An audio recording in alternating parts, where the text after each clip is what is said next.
¿Qué tal? Muy buenas noches a todos. Estamos muy emocionados porque ya vamos a iniciar el webinar de hoy. Mi nombre es Robin Enero y es un gusto para mí poder dirigirme con todos ustedes. Bueno, el tema de hoy que vamos a ver con Santiago Pacheco es un tema muy interesante acerca de trenes de trabajo, el cual pedimos su tiempo para que puedan hacer las consultas respectivas al ingeniero Santiago Pacheco, el cual tiene experiencia en la gestión de la producción, ya ha usado esta herramienta en varias obras y vamos a poder aprender bastante. ¿Sí? Eh, Eso es todo por mi parte. Dejo la sesión al ingeniero Santiago Pacheco y muy buenas noches a todos. Gracias, Roy. Buenas noches. Espero que se encuentren todos bien de salud, que es algo bastante delicado en estas épocas. Vamos a compartir la pantalla para poder iniciar con esta sesión, con este webinar. Vamos a ver. Bien, el día de hoy vamos a tratar el tema de trenes de trabajo en acabados húmedos. Soy ingeniero Santiago Pacheco Zúñiga, soy jefe de gestión de proyectos en Motiva. He trabajado bastante tiempo también en el área de producción, en Motiva también. Bueno, tengo una especialización en gestión de la construcción en la UPC y estoy certificado en Lean Construction Management. Entonces, vamos a tocar el día de hoy en este pequeño seminario el curso de trenes de trabajo en acabados húmedos. Generalmente nosotros vemos los trenes de trabajo en las partidas de estructuras y es una práctica regularmente generalizada en el medio. Sin embargo, en acabados todavía son muy pocas las empresas que realizan esta práctica. Y vamos a ver el día de hoy un marco general corto sobre trenes de trabajo y vamos a ver cómo podemos aplicarlo en acabados húmedos. Y para comenzar, cuando hablamos de trenes de trabajo, estamos hablando de una forma de programar obras de construcción. Entonces, es importante ver en qué marco estamos en la construcción. Y para eso, una pregunta pertinente es saber cuál es el porcentaje de cumplimiento de la programación en obras de construcción. En muchas empresas trabajan con programación tipo PERT-CPM, representada en un Gantt. Otras cuantas hacen trenes de trabajo, otras utilizan las Planner System, la mayoría no. Pero ¿cuál es el porcentaje de cumplimiento de la programación de las obras de construcción? Para entender nuestro sector. Bien, según Howey y Lichtig, en una investigación realizada en 2006 para Lean Construction Institute, nos dicen que en promedio el porcentaje de cumplimiento de los planes semanales es de 54%. Es decir, con un marco de tiempo de una semana, mi capacidad de predecir lo que va a pasar en obra de una semana a la otra es solamente de 54%. Entonces, estamos definiendo un marco de trabajo, una situación de nuestra industria en la que con una semana de distancia solamente sé la mitad de lo que va a pasar. Y hay algo que tenemos que hacer. Entonces, es importante también preguntarnos por qué en construcción nos pasa esto y en otros sectores no pasa, ¿no?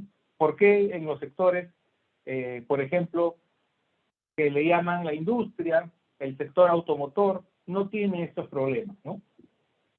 Cuando hago esta pregunta, muchas veces me responden distintas características del sector construcción que lo hace diferente. Algunas que pueden estar pensando en este momento quizás es la variabilidad. Se habla mucho de que la construcción tiene mucha variabilidad y por eso es que no se puede trabajar correctamente, ¿no? Hay otras características como que los proyectos de construcción son en distintas ubicaciones del mapa. Otros nos dicen que los proyectos de construcción son muy diferentes uno con otro. Pero vamos a hablar el día de hoy de dos diferenciaciones principales que tiene, que son las siguientes. Y que nos mencionan Ballard y Howell, que son dos características que no se presentan a la vez casi en ninguna industria. Entonces, una de ellas es que los proyectos de construcción son enraizados. ¿Qué quiere decir esto? Nuestros proyectos de construcción están atados a un terreno. ¿En qué otra industria pasa eso? Eso pasa, por ejemplo, en la industria agrícola. ¿Sí? No puedo producir alimentos si es que no están mis plantas sembradas en una porción de tierra. En la construcción pasa lo mismo. Nuestros edificios están cimentados en el suelo. Y eso hace que una variación de la ubicación entre un proyecto y otro, ya que el proyecto estructuralmente sea diferente y tengamos que cambiar algunas cosas para poder ejecutarlo. ¿Qué otra característica especial tenemos dentro de la construcción? Bueno, que es una producción de posición fija. ¿Qué significa esto? Que no es como en una línea de producción en la que el producto se va desplazando a través de estaciones de trabajo en las que se va trabajando el producto y dándole forma. Se llaman estaciones de trabajo, justamente viene de que son un grupo de trabajo estacionado. En construcción no pasa eso. En construcción tenemos que desplazarnos a través de la obra que estamos construyendo para poder irla construyendo. Igual sucede en otros tipos de producción en las que la escala de producción es muy grande. Una unidad producida de producto final es muy grande, ¿no? Es lo que pasa en un edificio y es lo que pasa también, por ejemplo, con los aviones. No sé si alguien se imagina cómo se construye un avión. Aquí les pongo una imagen que nos permite aclarar un poco, ¿no? Para construir el avión, las cuadrillas van a ir trasladándose en el exterior y en el interior por los distintos ambientes que tienen. Van a ser las instalaciones eléctricas, bueno, lógicamente las instalaciones mecánicas relacionadas al funcionamiento del avión, pero por afuera van a hacer la insolación, van a hacer el recubrimiento pues térmico, la pintura, por dentro van a hacer colocación de ventanas, van a hacer colocación de aire acondicionado, de presurización, etcétera. Pero las cuadrillas de trabajo se van a ir transportando por dentro y fuera de los aviones para construirlos. Igual sucede en construcción. Entonces, ¿qué tipo de producción es la construcción? Bueno, Schmener clasifica la construcción por dos factores. ¿Qué tan estandarizado es el producto? ¿Y qué tan estandarizados son los flujos? En estandarización del producto podemos tener productos que son únicos en su clase, productos que se hacen a medida una sola vez, por ejemplo, una obra de arte, retrato, por ejemplo, una escultura, ¿sí? Después tenemos productos de bajo volumen, pero son múltiples productos, ¿sí? Por ejemplo, yo me dedico a hacer ventanas de fierro, o estas rejas de fierro que vamos a poner las ventanas para dar seguridad cuando las fachadas están pegadas a la vía. Entonces, claro, yo voy a tener que medir cada una de las ventanas que vaya a hacer, porque son incluso de casas antiguas, casas incluso sin estándares de calidad definidos, en los que voy a tener que medir cada una y producir múltiples productos, un producto diferente para cada vez, en bajo volumen, ¿no? Después tengo otros productos que tienen ya un mayor volumen de producción y volúmenes altos con alta estandarización, ¿no? Estamos hablando, por ejemplo, de qué tipo de producción. Cuando produzco galletas de soda, ¿no? En mi fábrica. Y todo el tiempo voy a producir esas galletas de soda y son un producto bastante estandarizado. La diferencia entre un paquete y otro es muy baja y tengo altos volúmenes de producción. Y por otro lado tenemos los flujos, que van desde un flujo muy desordenado hasta un flujo continuo, ¿sí? Una línea de producción que no para y continuamente sigue produciendo los productos. ¿Sí? Tenemos aquí cierta clasificación en la que los proyectos están en la parte superior izquierda y en la parte inferior derecha tenemos el flujo continuo, ¿no? Entonces tenemos flujo desordenado en el medio, flujo de línea desconectado, flujo de línea conectado, lo que se le llama producción en masa, hasta llegar al flujo continuo. Entonces, ¿dónde creen que está la construcción? Bueno, cuando hablamos de construcción, hablamos generalmente de proyectos de construcción. Y sí, tenemos productos únicos en su clase, que son los edificios que construimos, o los puentes, las carreteras que construimos, y tenemos flujos muy desordenados. ¿Qué tenemos que hacer para poder mejorar la construcción? Para poder acercarnos un poquito más a lo que sea una gestión parecida a lo que es una producción en masa o un flujo continuo. Bueno, lo que tenemos que hacer es tratar de arrastrar nuestro proyecto un poco hacia ese lado, ¿no? ¿De qué manera? Estandarizando los productos y estandarizando los flujos. ¿Cómo reducimos la famosa variabilidad? Tenemos varias opciones, algunas opciones concebidas desde la concepción o cultura de la empresa, tenemos otras opciones concebidas desde el diseño, que pueden ayudarnos a reducir esta variabilidad. No sé si alguien conoce del trabajo del ingeniero Ernesto Valle, que es un ingeniero peruano-boliviano, que ha vivido mucho tiempo en Chile, y tiene varias inmobiliarias en las que, es dueño de varias inmobiliarias, en las que imprime siempre la misma filosofía de trabajo. Está muy enfocado a la productividad. Bueno, y él notó que para mejorar su productividad necesitaba reducir la variabilidad.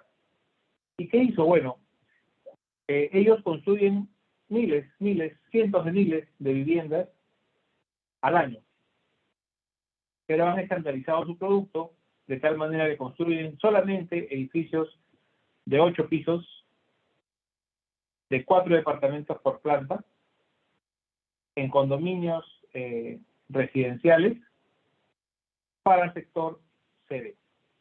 No se dedican a hacer otro tipo de proyectos. Escuelas no hacen, hospitales no hacen, porque son inmobiliaria y constructora. ¿Sí? Otros proyectos inmobiliarios como de oficina no hacen. ¿Qué es lo que han hecho? ¿Sí? A nivel de sus diseños, han estandarizado el producto de tal manera que se vuelven especialistas en construir este tipo de productos. ¿Y eso qué ha permitido? Eso ha permitido que ellos puedan trabajar abarcando cada vez una mayor cantidad de partidas dentro del proyecto. Actualmente ellos realizan todas las partidas en su proyecto.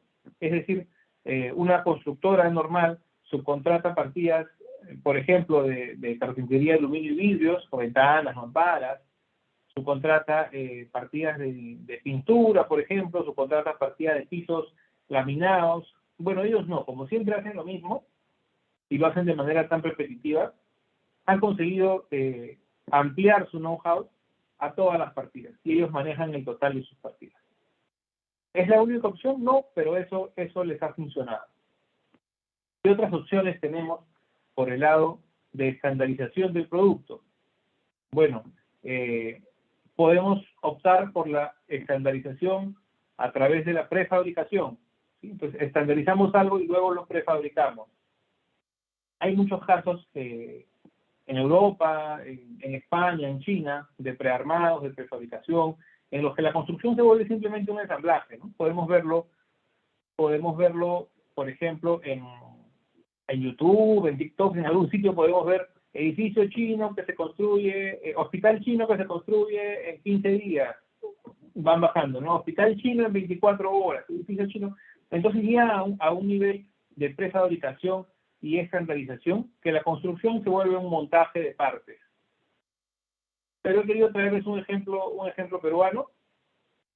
Tenemos la inmobiliaria, al fin y al cabo es una inmobiliaria, Yaxta, en Ica, ¿sí? En las afueras de Ica, que tiene una fábrica de casas en la que justamente prefabrica las casas y las lleva al terreno. De esta manera, con una grúa, se montan en el terreno las casas sobre una pequeña cimentación elaborada en campo, ¿no? Son modulares, se puede poner 2 pisos, se puede poner 2 bloques, ¿no?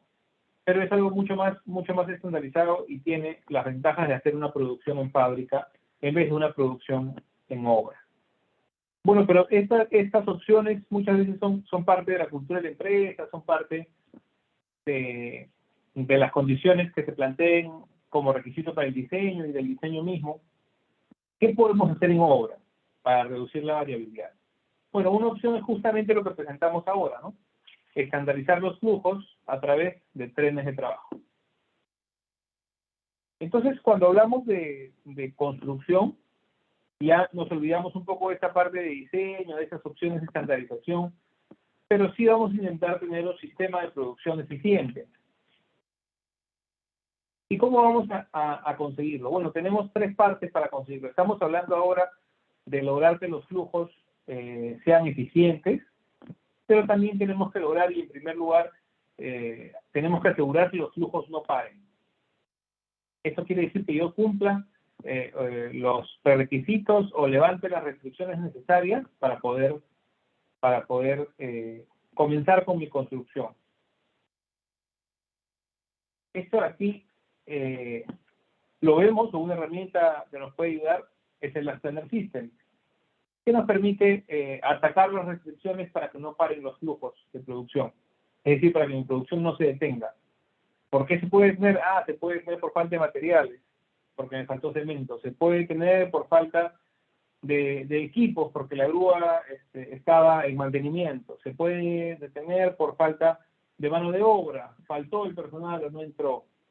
Por falta de información, porque los planos no estaban completos y el RFI todavía no lo contestaron.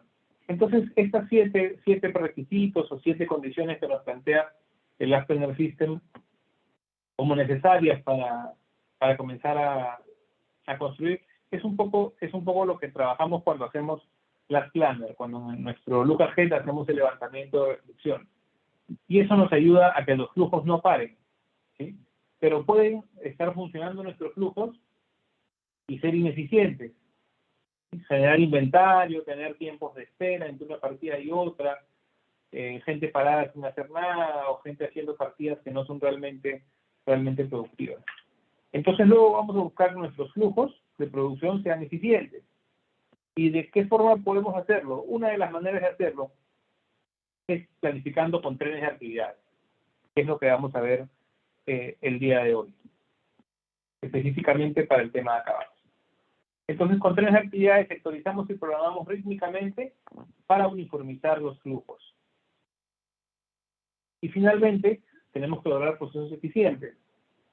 ¿Qué herramientas nos sirven para eso? Por ejemplo, cartas balance, niveles generales de actividad, diagrama de espagueti, reingeniería de procesos, estudio de tiempos y movimientos, etcétera.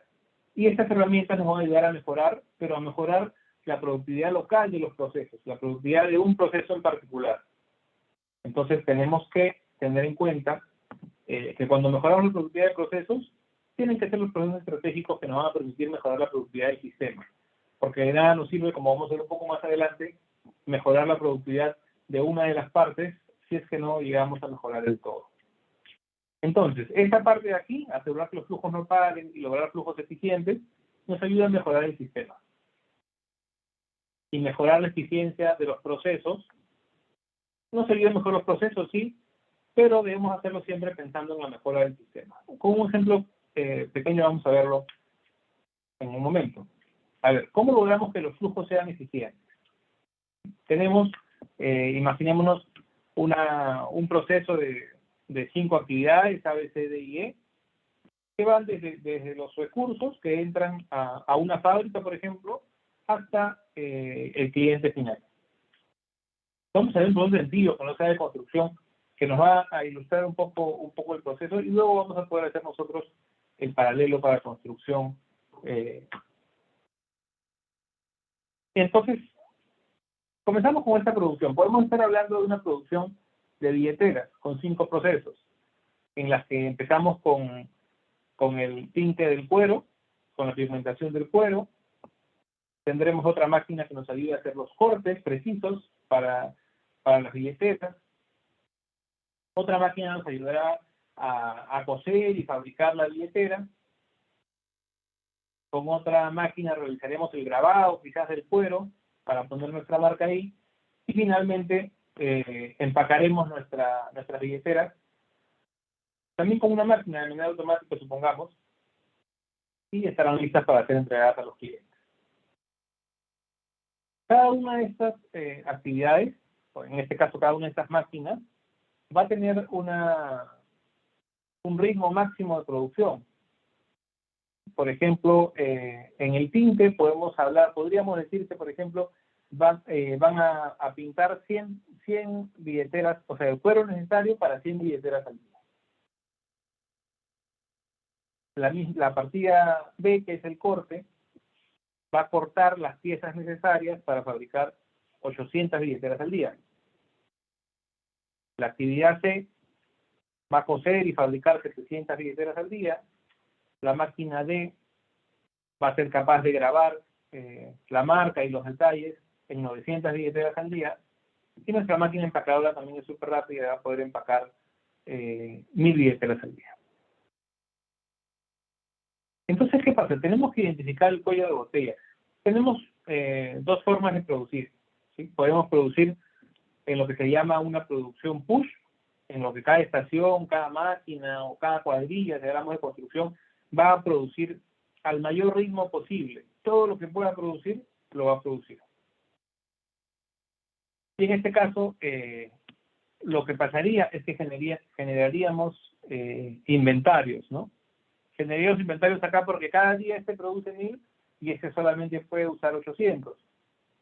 Entonces, finalmente va a quedar un inventario de 200 billeteras cada día, del cuero teñido para 200 billeteras cada día.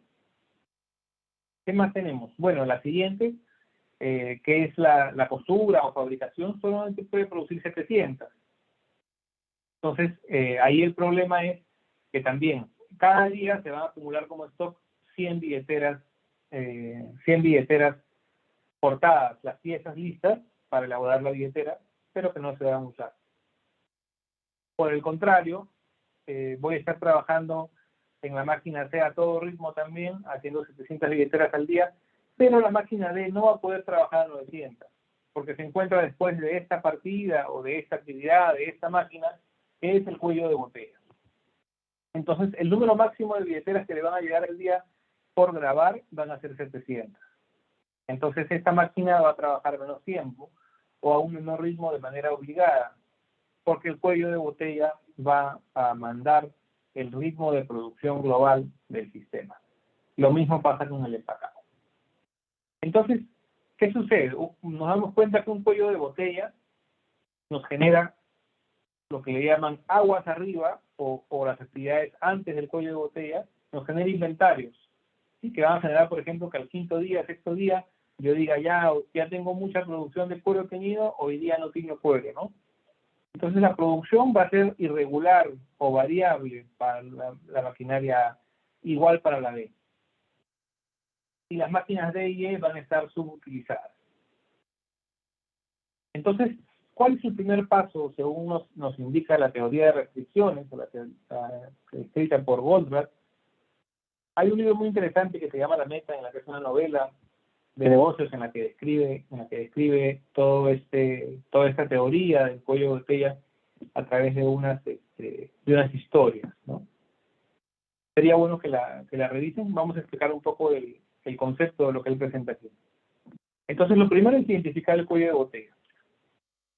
Lo siguiente va a ser subordinar el sistema al cuello de botella. Eso quiere decir que vamos a producir con todas las partidas, con todas las actividades, con todas las máquinas, la misma cantidad.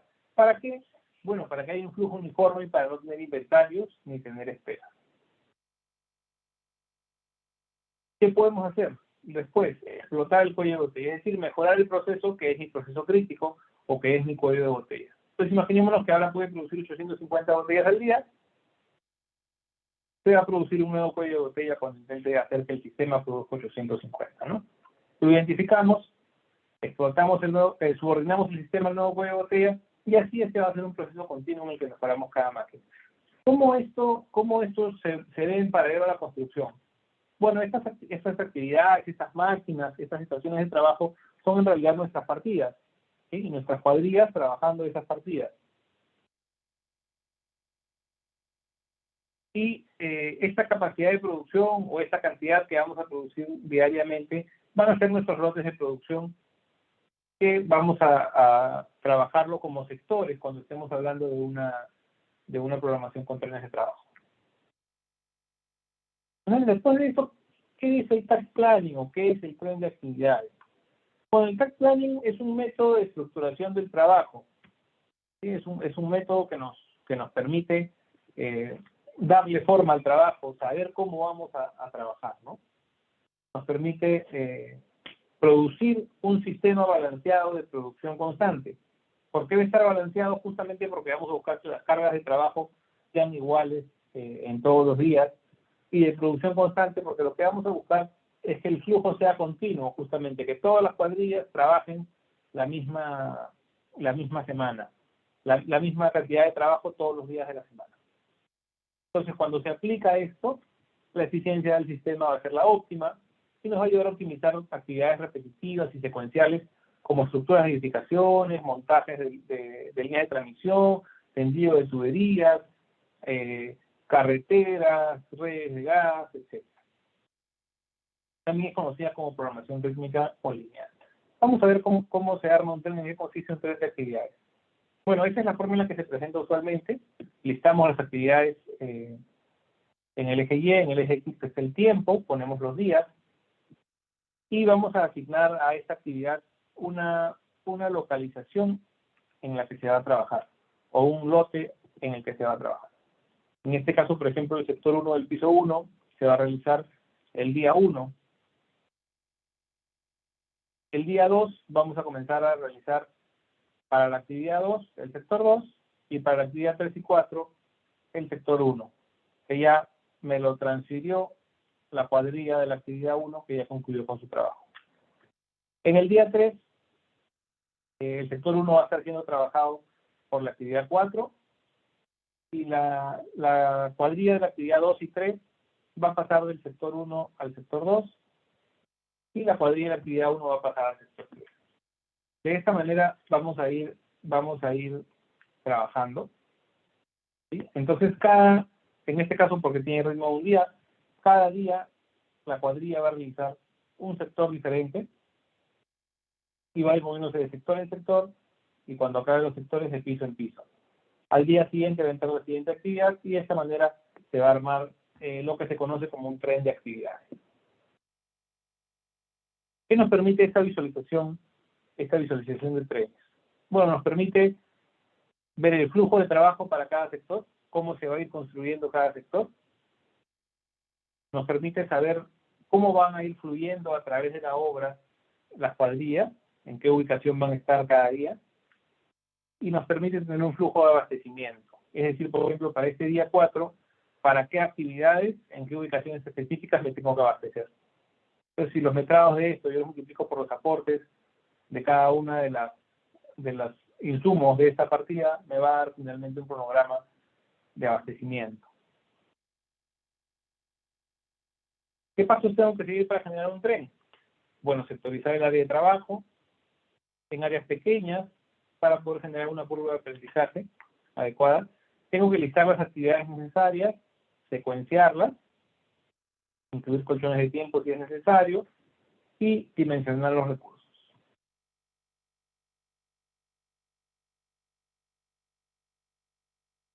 ¿Qué es la sectorización? Que es la parte clave de esta programación con trenes de trabajo. Bueno, la sectorización consiste en dividir una tarea o una actividad de la obra en áreas o sectores. Cada uno de esos sectores va a ser una pequeña cantidad de la obra y una pequeña cantidad de la actividad también, total de la construcción, ¿no?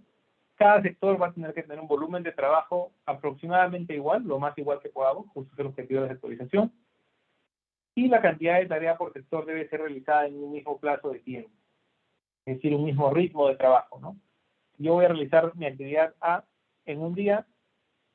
Regresando a esto, mis actividades 2 y 3 tienen que ser también en un día, y mi actividad 4 tiene que ser también en un día, para generar un ritmo constante de trabajo y que yo al día 2 ya pueda tener liderado el sector 1 para que trabaje la actividad 2 y 3, y al día 3 pueda tener liderado el trabajo para que entre la actividad 4, ¿no?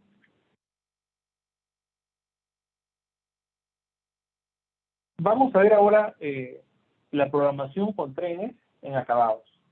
Se usa mucho en estructura, en acabados, como hemos mencionado, no es tan utilizada, a pesar de ser bastante útil.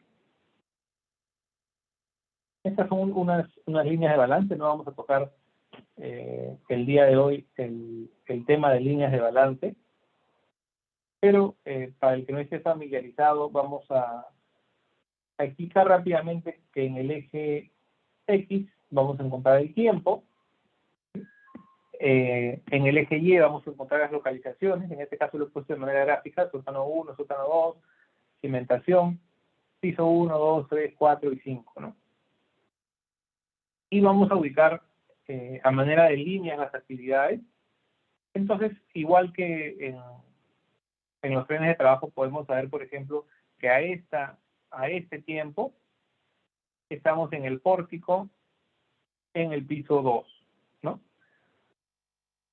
Finalmente, la idea de este cronograma es representar todas las partidas, un consolidado de las principales partidas que componen la producción de nuestro edificio. ¿Qué tenemos? Tenemos primero las obras preliminares, trabajos provisionales, limpieza de terreno, lo que necesitemos hacer antes de comenzar. Luego empezamos con la excavación y sostenimiento, y la cimentación y cisterna, ¿sí? Sea con muros anclados, sea con micropilotes, o sea con calzaduras. Tenemos que excavar y sostener las edificaciones vecinas o el terreno colindante. Cuando llegamos al fondo haremos la cimentación y la cisterna, bueno, los ductos de monóxido, las instalaciones enterradas. Y posteriormente haremos el pórtico inferior, el pórtico superior. Todas estas actividades son un resumen de lo que componen las estructuras. Y luego vamos a tener dos etapas, que se conocen comúnmente como acabados gruesos y acabados finos, o acabados húmedos y acabados secos, y que marcan una diferencia en la obra, ¿no? Y en la forma en la que podemos gestionar la obra, y vamos a ver ahora por qué. Bueno, en acabados gruesos tenemos, por ejemplo, terraceo de cielo raso, tabiquería, terraceo de tabiques. En acabados finos tenemos enchapes, pintura, puertas, aparatos sanitarios, equipamiento, los pisos laminados, etc. Ven que son fases traslapadas, ¿no? Lo que vemos arriba es un poco la determinación del tiempo que toman estas grandes fases, y vemos que son fases traslapadas, ¿no? Un cronograma maestro hecho con un cronograma Gantt se vería solamente esta parte superior, ¿no? En la que no se sabe la interacción entre una parte y otra, ni cómo se gestiona una parte y otra. Pero vamos a ver qué diferencia los acabados gruesos de los acabados finos, que es algo que nos interesa bastante, para saber cómo vamos a sectorizar uno o el otro. Entonces, algo importante que quería compartir con ustedes es el tema del desglose de la localización. Las líneas de balance y también los trenes de trabajo son formas de programación que no están exclusivamente basadas en actividades, como es, por ejemplo, el Gantt, sino que están basadas en la localización. Eso quiere decir que dentro de su representación gráfica, normalmente incluyen la localización. En este caso, bueno, lo hemos puesto como una imagen, pero podría decir piso 1, piso 2, piso 3, piso 4, o en el caso del cronograma con trenes que hemos visto, nos muestra piso 1, sector 1, piso 1, sector 2, y también nos define la ubicación. Entonces, en este caso, en este tipo de cronogramas, y que son muy útiles para el tipo de producción que tiene la construcción, porque la producción se hace desplazándonos a través del producto que estamos construyendo.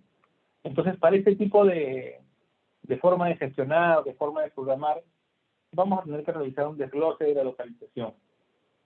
Y es justamente un poco de lo que vamos a hablar ahora. El desglose de localización durante el pórtico, o durante las estructuras, generalmente se realiza de esta manera.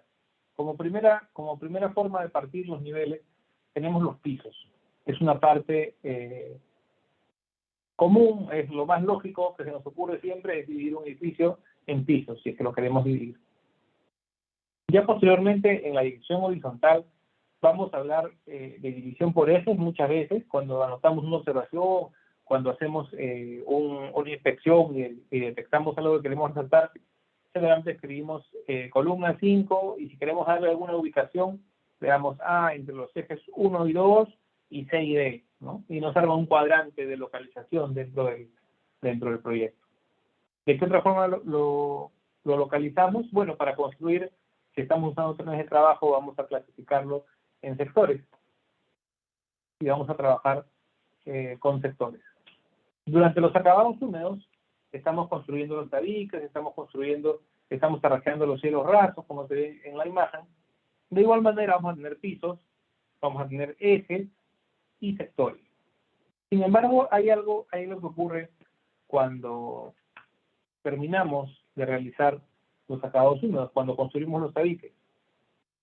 ¿Qué pasa? Que nuestra localización ha cambiado mucho. ¿Por qué? Porque ya hemos dividido los espacios que vamos a tener. Luego de tener clasificados los pisos, tendremos clasificados, una clasificación general de departamento de áreas comunes. Podemos decir, cuando ya tenemos los tabiques construidos, estamos hablando de acabados secos, podemos decir, en el departamento 101 o en el hall de ascensores del piso 3, ¿no? Entonces ya podemos mencionar un departamento o un área común. Y ya tenemos también ambientes definidos. Pues ya podemos hablar del baño del departamento 1003. O podemos hablar del depósito del sótano 3, ¿sí? Del depósito 2 del sótano 3. ¿Sí? Ya podemos hablar de ambientes también, además de hablar de pisos y además de hablar de departamentos y áreas comunes. ¿Qué otra división más tenemos? Bueno, ya si queremos ubicarnos con más detalle dentro de un ambiente, podemos dividir entre pisos, cielos rasos y paredes. Y aquí, ¿dónde entran nuestros sectores, ¿no? ¿Hay sectores? ¿No hay sectores? Bueno, tampoco es muy común la sectorización de acabados secos, pero se puede hacer, por ejemplo, a nivel de ambiente. Vamos a ver, entonces, ¿qué partidas componen una sectorización de acabados húmedos? Ya que estamos diciendo que por ahora vamos a dejar de lado la parte de ubicación en cuanto a ambientes y vamos a trabajar en sectores. Bueno, algo importante, como habíamos visto, era listar las partidas que teníamos que hacer y cuáles van a componer nuestros TEN. En el caso de la unidad armada, por ejemplo, tenemos el desencofrado, el terraceo de cielo raso, el trazo, instalaciones civiles sanitarias, muros de albañilería y solaqueo. Entonces, identificadas estas partidas, es importante siempre identificar cuáles son las partidas críticas, cuáles son las partidas que de alguna forma u otra van a marcar nuestro ritmo de trabajo, ¿no? En el caso de acabados húmedos, generalmente son el tarrajeo de cielo raso y los muros de tabiquería. ¿Qué restricciones tenemos para la sectorización de acabados húmedos? Bueno, tenemos que considerar algunas reglas constructivas. Por ejemplo, los paños de losa se desencofran completos. Algunas personas incluyen en el tren de acabados húmedos como primera partida el desencofrado de losas y vigas, o pueden incluirlo como última partida del tren de estructuras. Sin embargo, cuando se realice esta partida ya nos va a marcar el ritmo, la secuencia constructiva de los acabados húmedos, así que se considere en el tren de estructuras o se considere en el tren de acabados húmedos, tiene que hacerse ya conforme en la sectorización de acabados húmedos. Entonces hay que considerar que estos paños de losa se van a desencofrar completos, no puedo desencofrar medio paño. De la misma forma las vigas, ¿no? Los paños de cielo raso se tarrajean completos. Ya no es como en estructuras que yo puedo decir, me voy hacia el tercio para que sea igual mi carga de trabajo y ya al día siguiente compré el tercio que falta. No, los paños de cielo raso se tarrajean completos porque hay que tener los puntos completos y hay que poner nuestra regla para hacer la nivelación y la plenidad completa del paño. ¿Qué más tenemos? Los muros de albañilería, si es albañilería confinada, por ejemplo, King Kong, se construye en 2 tramos por estabilidad y por seguridad estructural. Vamos a discutir ahora un poco la siguiente consideración. ¿El metrado es siempre igual a la carga de trabajo? Muchas veces en estructuras lo que hacemos es balancear nuestros metrados. Y balanceamos nuestros metrados de encofrado, balanceamos nuestros metrados de concreto, pero muy rara vez, porque no es muy incidente normalmente, hablamos acerca de la carga de trabajo y su diferencia con el metrado, ¿no? Hay un estudio muy interesante del ingeniero Fernando Inga, que es un ingeniero de Motiva, que al hacer su tesis se concentró mucho en la variación de la productividad de los muros de albañilería. Bueno, los muros de tabiquería es siempre una de las partidas más incidentes de los proyectos de construcción, en costo y también en plazo, porque es parte de los cuellos de botella de acabados húmedos, como comentamos. Entonces se identificó, se midió la velocidad de asentado con distintas características para distintos muros, con distintas longitudes de paño. En total se midieron 450 paños y observamos ya ciertas diferencias, ¿no? Sí, vamos a balancear metros cuadrados de muro, pero es diferente a balancear metros cuadrados de muro de 7 centímetros de silvocalcáreo con 14 centímetros. Es diferente si tengo una parte de sílico y además tengo una parte que me han pedido cada King Kong para combinar con el sílico de 7, porque tiene que ser un muro cortafuego. La velocidad que van a tener es muy diferente, ¿no? Entonces, tengo que tener en cuenta esto para poder balancear mis cargas de trabajo. ¿Qué otras diferencias importantes se encontraron? Por ejemplo, para la longitud de paño. Tomamos el muro King Block de 12 centímetros y vemos que la variación en la velocidad respecto a un muro de medio metro es enorme, ¿no? Hablamos que en un muro de 1,5 metros tenemos 50% más de velocidad y llegamos hasta casi 70% más de velocidad en una longitud entre 3.5 y 4 metros de longitud de paño. Entonces vamos a darnos cuenta que es diferente que en un sector tengamos un montón de paños largos con otro sector que tengamos, a pesar de tener el mismo metrado, tengamos un montón de paños muy cortitos, ¿no? Vamos a ver que esto es importante. Tenemos dos opciones. Podemos hacer nuestra carga de trabajo, igualarla, ya no en metros cuadrados, sino igualarla en horas hombre, con la productividad de cada uno de los tipos de muro. O podemos modificar el metrado para llegar a un metrado equivalente, castigando en función a la velocidad o a otros factores como longitud de paño o interferencias, ¿no? Que es justamente lo que vamos a ver ahora. Por ejemplo, la comparación para placa P7 entre un paño con tuberías y un paño libre es cerca del 30% de diferencia. Entonces, lógicamente, no es lo mismo, sobre todo en la placa P7, ¿no? O en los sistemas de albañilería armada, que es, por ejemplo, el King Block, ¿no? En ese tipo de sistemas, lo que se hace es primero colocar las tuberías y posteriormente se coloca el ladrillo recortado, ¿no? A diferencia del King Kong, que como es mucho más frágil, se coloca primero el King Kong y luego el sanitario pica y coloca su tubería. Entonces, en este tipo de muros de albañilería armada va a haber mucha diferencia entre un paño con tuberías y un paño libre por la cantidad de cortes que hay que hacer para darle la forma a las instalaciones. Entonces, hay algo más que tenemos que tener en cuenta para la situación. No vamos a tener este tipo de estudios a la mano siempre, ni para cada uno de los proyectos que vayamos a realizar, ni de las partidas que vayamos a analizar. Pero ¿qué podemos hacer siempre y es muy importante? Bueno, validar la sectorización con los RAS planners, con los jefes de cuadrilla, con estas personas que están en la cancha y son los que tienen un mejor conocimiento de las operaciones de construcción que los ingenieros incluso. Entonces, ellos que realizan físicamente el trabajo son los que nos van a decir o los que deben validar nuestra sectorización para ver que las cargas de trabajo estén balanceadas, ¿no? Ellos mismos te van a decir, no, ingeniero, este sector está más difícil porque tiene muchos quiebres, no muchas ventanas, muchos paños que no son de altura completa. Y esto nos va a ayudar un poco a poder balancear nuestra sectorización.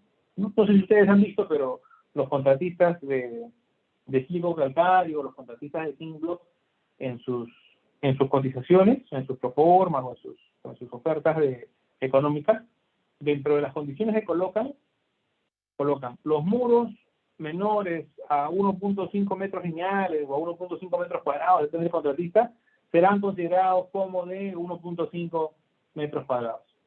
Entonces, ¿qué nos están diciendo? Ellos se han dado cuenta que hacer muros muy pequeños no les sale a cuenta y están castigándolo en el precio para no perder, ¿no?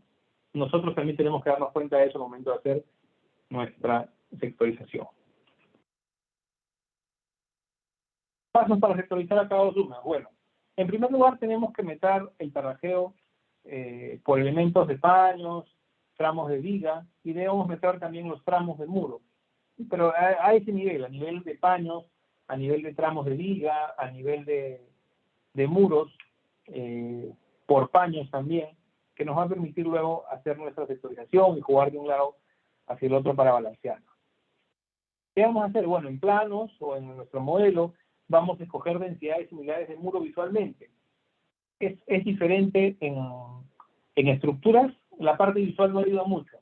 Sí, más o menos el área ayuda, sí, pero hay que tener ojo también para ver si la losa es una losa maciza y cómo se compensa con la otra losa aligerada, o hay que ver si mi placa es muy grande y concentra mucho concreto.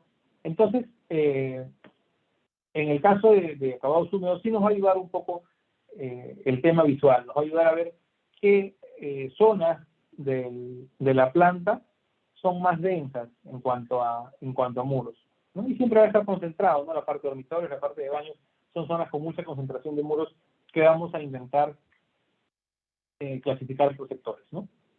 Después tenemos que verificar si el metrado está balanceado. Vamos a después ajustar los metrados por dificultad de paño, es lo que acabamos de decir, o validarlo con los RAD planners en todo caso. Vamos luego a sectorizar los tarrajeos en cielo raso de tal manera que estén balanceados, que permitan realizar en el tiempo requerido los muros que hemos ya sectorizado, ¿no? Entonces vamos a repasar un poquito este proceso para que ustedes puedan hacerlo luego y de esa manera cerrar este pequeño curso introductorio del día de hoy. Entonces, el metrado de tarrajeo por elementos de paños, tramos de viga y tramos de muros, podemos hacerlo con un Excel como este, en el que se ha ido marcando en el plano, en el AutoCAD, se han ido marcando los muros que se iban completando y se han ido poniendo muro por muro de cada ambiente, la longitud del muro, la altura y el área, ¿no? O si tenemos el modelo, esto podemos extraerlo con tablas de cuantificación de manera automática o más sencilla, ¿no? Ahí tenemos ya nuestro metrado realizado. ¿Qué vamos a hacer luego? Vamos a escoger densidades de muro visualmente. Por ejemplo, aquí en la planta de AutoCAD podemos observar claramente cómo esta zona, no sé si se llega a ver, podemos observar cómo esta zona no es muy densa de muros, ¿sí? A diferencia de esta zona verde, que sí tiene mucha densidad de muros porque concentra dos baños. Entonces, ¿qué vamos a hacer? Esta zona generalmente va a ser más pequeña, ¿sí? Como área, pero lo que estamos buscando es balancear nuestros muros. Entonces vamos a diferenciar esta zona, así sea muy pequeña, de esas otras zonas grandes, para ver que la densidad de muros entre una y otra sea más o menos similar. Aquí también en el modelo, en Revit o en el programa que usamos para modelar, vamos a poder visualmente diferenciar de cierta manera la densidad de muros de un lado y del otro. ¿Cuál es nuestro siguiente paso? Bueno, verificar si el metrado está balanceado. Entonces, para eso podemos usar Excel, podemos usar los resúmenes de nuestra tabla de cuantificación también, pero una vez que le damos en el modelo el parámetro del sector y en su tabla de cuantificación resumimos por sector, o en todo caso en nuestro Excel, le damos color a nuestros paños y luego lo clasificamos por sectores para poder ver en resumen si está balanceado o no, vamos a poder ajustar esta distribución de muros hacia un sitio y otro. Luego vamos a ajustar los paños por nivel de dificultad. En este caso, por ejemplo, lo que hemos hecho es corregir la longitud del muro. Los muros de longitud menor a 1,5 metros le hemos puesto 1,5 metros. Estamos corrigiendo a nivel de metrado el balanceo de nuestras cargas de trabajo y teniendo un área corregida, que es la que vamos a balancear finalmente. Nuestro siguiente paso es sectorizar los tarrajeos de cielo raso de manera que estén balanceados. ¿Recuerdan que el sector verde estaba por aquí arriba, pero era un sector cortito? Bueno, en este caso lo que buscamos es balancear los terraqueos de cielo raso. Entonces tenemos que buscar en planta áreas similares. Pero claro, comenzando por las áreas en las que voy a iniciar primero los muros para poder liberarlas y que ingresen los muros con el área libre, ¿no? Entonces va a seguir nuestra sectorización de terraceo de cielo raso y de desencofrado, si lo incluyéramos, y de terraceo de vigas, va a seguir la misma secuencia, la misma ruta, digamos, que la sectorización de muros, pero lo que vamos a hacer es tomar las áreas de tal manera que sean, si son 4 sectores, aproximadamente un cuarto del área de planta, y de esa manera que estén aproximadamente balanceados, ¿no? Algunas recomendaciones para la sectorización. Bueno, es importante ubicar en nuestra planta, antes de sectorizar, por dónde vamos a abastecer el material. Por ejemplo, en este caso, no está puesto en el plano, pero en esta zona de aquí, se ubicaba un montacarga, un elevador de plataforma, que nos permitía abastecer de material a la planta, ¿no? Entonces, lógicamente, si yo abastezco por aquí, una de las zonas, una de las estrategias que puedo tomar, una de las consideraciones que tengo que tomar es no construir yo mismo los muros para bloquearme el camino para abastecer el resto, ¿no? Sino que comenzar por la zona más alejada del punto de abastecimiento e ir saliendo de esa zona hacia el exterior, ¿no? ¿Qué otras consideraciones pueden haber? Bueno, depende del proyecto. Ciertos proyectos, por razones de cerrar fachadas, de cerrar las ventanas, van a preferir hacer un sector de muros perimetrales, o desde cierto piso cambiar la sectorización a un sector de muros perimetrales que les permita comenzar anticipadamente con el terraceo de fachada. También puede ser una estrategia válida si es que la altura de nuestro proyecto nos requiere eso para seguir construyendo los pisos de abajo con los ambientes cerrados. Y bueno, con esto tenemos nuestra sectorización y vamos a definir nuestro plan de trabajo. Primero tenemos que definir el ritmo de producción. ¿Cómo lo definimos? Tenemos principalmente clasificadas 2 opciones. Vamos a definirlo por la capacidad de nuestras partidas críticas, y ya las hemos visto más adelante, las que generalmente nos salen críticas, porque yo puedo llenar de trabajadores un sector, poner la cuadrilla más grande posible, pero no lo sacan en menos de 3 días, por decir algún número. Entonces, si no sacan mi sectorización de muros, porque está muy denso mi sector, y por más que meta más gente, no lo van a sacar en menos de 2 días, entonces mi ritmo tendrá que ser 2 días, marcado por las partidas críticas en el sector crítico y qué tan rápido puedo ir yo en esos sectores, ¿no? ¿Por qué otra condición puedo marcar el ritmo de mi producción en acabados húmedos? Bueno, podría ser también por restricciones del proyecto en cuanto a abastecimiento de materiales, ¿no? Mi grúa está ocupada, yo trabajo con grúa, solo tengo una, no me dan presupuesto para poner 2, y finalmente la cantidad de material que yo puedo abastecer aquí me va a dar para este ritmo de trabajo y no más. Entonces, de esta manera también podría definir mi ritmo de trabajo. Y una vez que esté definido mi ritmo de trabajo y están definidos mis sectores, lo que me queda es armar el plan de trabajo como se ha hecho en esta ocasión, ¿no? Por ejemplo, el terraceo de cielo raso, en este caso se ha definido un ritmo de 2 días por sector. Terraceo de cielo raso lunes y martes, luego el miércoles y jueves, el terraceo de cielo raso pasa al sector 2 y el trazo de muros entra al sector 1 que dejó el terraceo de cielo raso. El viernes y el lunes siguiente, el terraceo de cielo raso pasa al sector 3 del piso 1 y el trazo pasa al sector 2 y instalaciones técnicas sanitarias entran al piso 1 del sector 1. Generalmente, en el caso de instalaciones, por ejemplo, la velocidad de trabajo de estas cuadrillas es mucha y vamos a estar subutilizando la cuadrilla, ¿no? En este caso podríamos optar porque estas cuadrillas no se concentren solamente en acabados húmedos, sino que vaya avanzando con el pórtico también a la vez. Podemos usar como buffer de capacidad el pórtico inferior, o es decir, los acabados húmedos de los sótanos, y cuando me sobre tiempo trabajar ahí. Hay distintas estrategias que podemos tomar, pero no nos sirve de nada tratar de golpe todo y luego quedarnos el resto de la semana o el resto del tiempo sin poder, sin tener dónde trabajar, ¿no? Entonces son consideraciones que vamos a tener y de esta manera vamos a haber definido nuestro plan de trabajo de acabados primeros. ¿Qué sigue? Bueno, tenemos que elaborar programas de abastecimiento de materiales y equipos. Tenemos que coordinar los ingresos del personal de obra, tenemos que verificar el recibido de información que esté faltando o que esté poco clara para que no nos impida empezar con nuestro tren.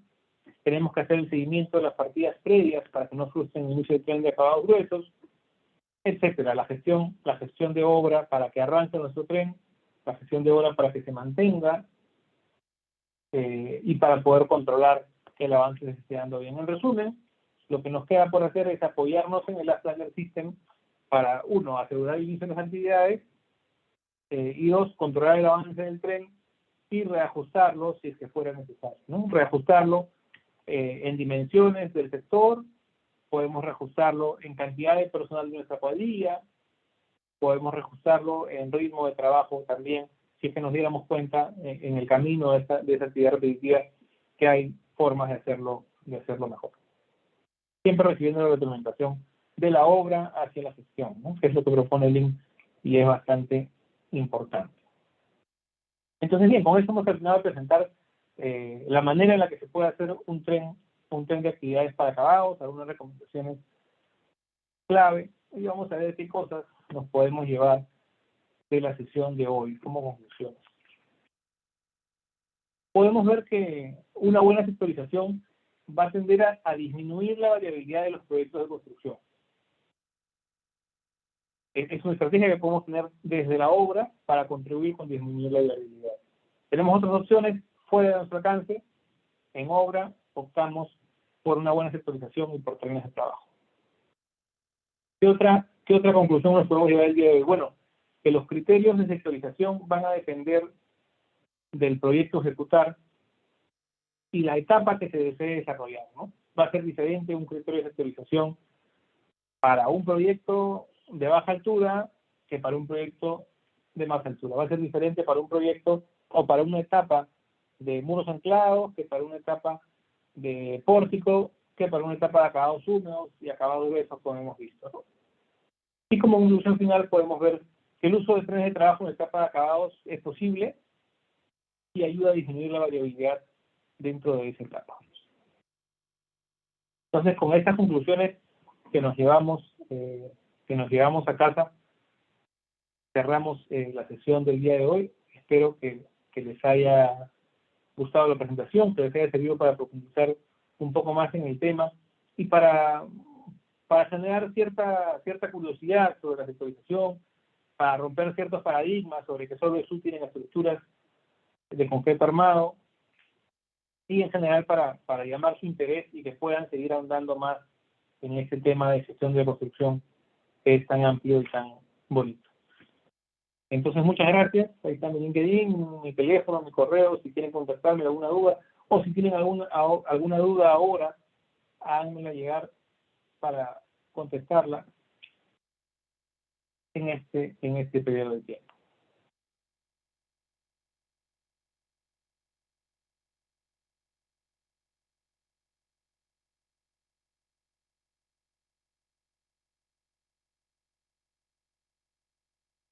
Gracias, muchas gracias a ustedes.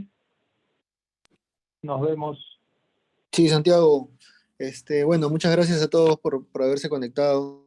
Queremos invitarlos a participar del curso Trenes de Trabajo, que inicia justamente el 2 de febrero y en el cual lo va a dirigir el ingeniero Santiago Pacheco. En este curso vamos a profundizar, ¿no?, en el tema de trenes de trabajo, vamos a ver casos reales de aplicación, muchísimos casos. Y bueno, iniciamos el 2 de febrero, los horarios son los lunes, miércoles y viernes, y esperamos que puedan, participar de este curso, ¿no?, y aprovechar al máximo. Les he compartido por el chat el enlace para que pidan información. Y bueno, por ahí estamos en contacto entonces. Sí, por ahí, no sé, gracias, tengo una pregunta ahí de Wagner Flores, que pregunta si hay un libro específico de trenes de trabajo. Bueno, los trenes de trabajo en realidad son una práctica que nace de la industria, no nace mucho de la parte académica, y con ese tipo de herramientas de gestión no suele haber mucha documentación específica, ¿no? Tenemos sí algunos artículos, tenemos así algunos, cierta información que podemos revisar para buscarla en inglés. Siempre buscamos como Tax Time Planning, ahí se los dejo en el chat. Es la forma en que se conoce en inglés. Es un poco diferente la forma de presentar los trenes que tiene el Tax Time Planning de manera internacional con la que usamos acá en Perú. Es bastante especial, un poco cambiada en cuanto al orden de los sectores y de la localización. Podemos verlo más a profundidad cuando tengamos oportunidad, pero en general si quieres buscar información puedes buscar planes de trabajo o Tax Time Planning, pero no hay en general un libro específico que concentre estos conocimientos, ¿no? De nuevo, muchas gracias por su asistencia, espero que les haya sido de utilidad y espero que nos veamos pronto.